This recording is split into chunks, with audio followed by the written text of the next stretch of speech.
There is a storm brewing out in the Western Conference as Oklahoma City and Houston are starting to start a new rivalry out in the Western Conference, and we saw it in full display in the game last night where they just utterly destroyed the Rockets in that second half. It was close in the beginning, I won't lie. I was a little bit scared, a little bit worried watching that first half.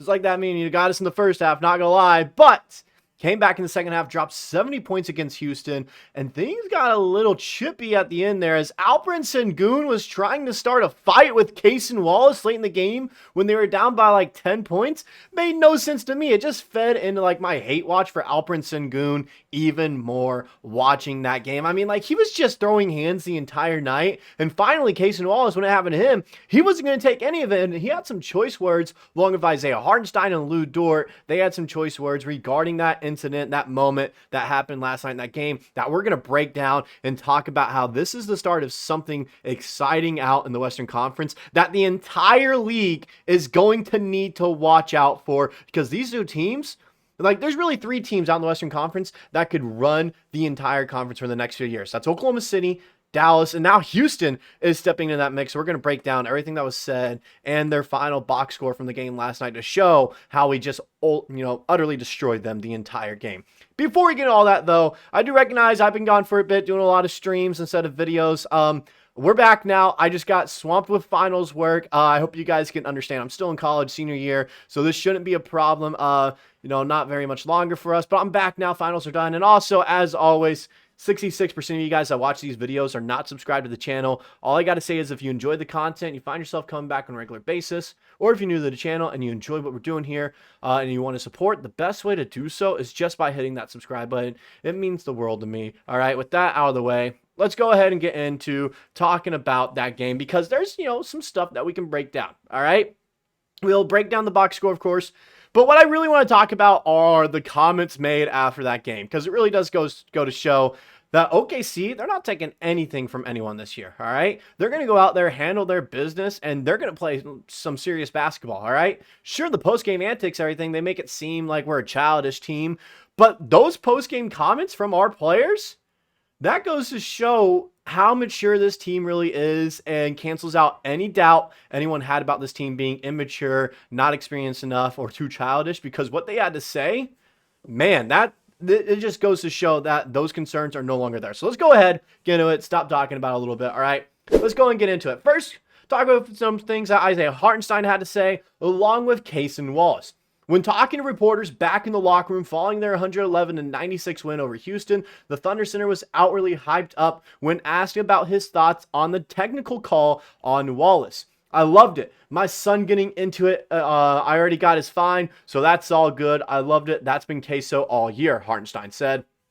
Hartenstein may have been the first to offer financial restitution for Wallace's seemingly celebrated actions, but he was far from the only Thunder player who was amped up about the in-game tussle, as Wallace himself went as far as to call out Sengun for trying to rattle his feathers, saying, "We're not gonna get punked."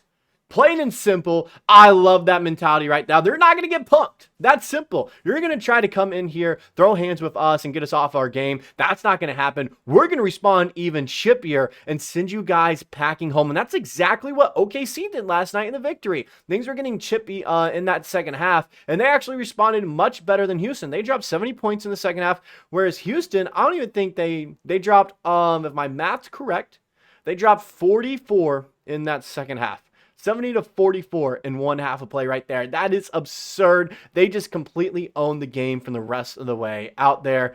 And so it was nice to see. All right, Cason Wallace, he's really matured as a player, and I love him in the starting lineup. I've talked about that, multiple times before, that I really like Cason Wallace being in the starting lineup. I think he fits in very well there. Looking at his defense, his shooting's not all too bad. It could be a lot better, but it could be a lot worse. But in that starting lineup, I think he just meshes well with everyone else there. He's starting to get a nice kind of, duo going off Isaiah Hartenstein, and everyone else is. Jalen Williams is having a nice, kind of duo play with Isaiah Hartenstein, so that's nice to see as well. Shai Gilgeous-Alexander, I'd like to see him work on that a little bit more. I think he could benefit from pick and rolls from Isaiah Hartenstein. We saw a few of those scenarios last night in the victory, but I just want to see them, be used a lot more often. However, these weren't the only guys that had something to say. There was someone that's usually, more quiet in the post-game conferences and everything that doesn't really talk about all this stuff. But he had, some comments as well. We're talking about Lou Dort, all right? Even the off-quiet Lou against Dort chimed in on the situation, albeit with a rather simple retort, hinting at the same thing as Wallace while throwing a few subtle jabs in along the way. This is crazy considering he usually doesn't go after other teams' players in post-game interviews or anything. And usually he has respect, especially for like Luka Doncic. Even though, he could have all these horrible things to say about Luka of how, he plays on the court, he still is respectful and recognizes that he's a great player and they're just, giving it all out there. But this is what he had to say regarding the situation. We just play the right way. We don't really talk to other people. We don't do anything after games. We don't go on live or do stuff like that. We just respect the game every time we go out there. We compete, try to win, we dap up, and then we out, Dort said. The comment about going live, and this is what I love right here, is in reference to Houston player Tari Eason, who literally went live on social media after the Thunder's loss to the Rockets earlier in the month. If you guys remember, December 1st, and I was going crazy on the live afterwards, December 1st, when OKC lost to the Rockets there, and it was a close game, all right? And this is when everyone knew that Rockets team was going to be legit, and, they could give OKC a run for their money, but ultimately, it's going to be the same situation OKC found themselves in for the Rockets. All right, really good team, just too young to actually compete when it comes to playoff time. That's what's going to happen to them. That's why I'm not really concerned about them this year.